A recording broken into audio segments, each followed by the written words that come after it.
रात्रि शयन में ठाकुर जी इस सौल में तो नहीं थे, और नामदेव जी के घर में ही सेवा करती है जनाबाई। और जनाबाई की सामग्री नामदेव जी को पता है वो क्या पहनती है।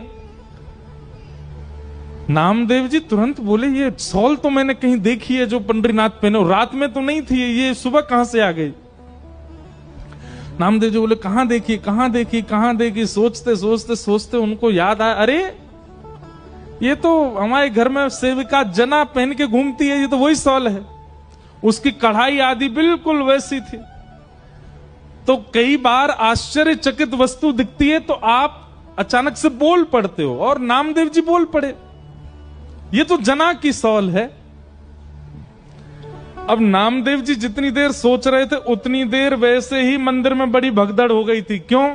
क्योंकि जैसे ही कपाट खोले और ठाकुर जी का जब दर्शन किया तो ठाकुर जी के जितने आभूषण थे वो थे ही नहीं।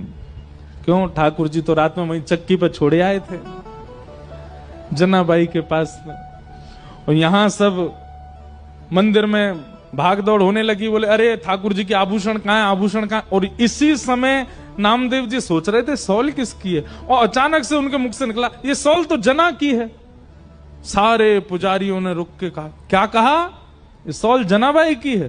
बोला हाँ, इसका मतलब आपके यहां जो जनाबाई है वही आकर के और यहां पे जो है सब चोरी करके चली गई, ठाकुर जी के सब आभूषण ले गई।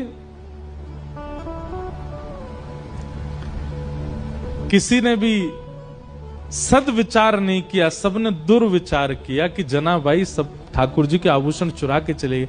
यहां जनाबाई रात भर का जो उसका अनुभव था उसको आनंद ले रही थी, स्नान ध्यान करके आज बड़ी प्रसन्न है, तिलक लगाती है। ठाकुर जी ने रात में जो सुख दिया उसको भूल नहीं पा रही है।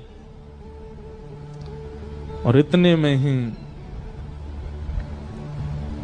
सब पुजारी आ गए, और पुजारियों ने आकर के कहा, ए जना तू ठाकुर जी के आभूषण चुरा के लाई।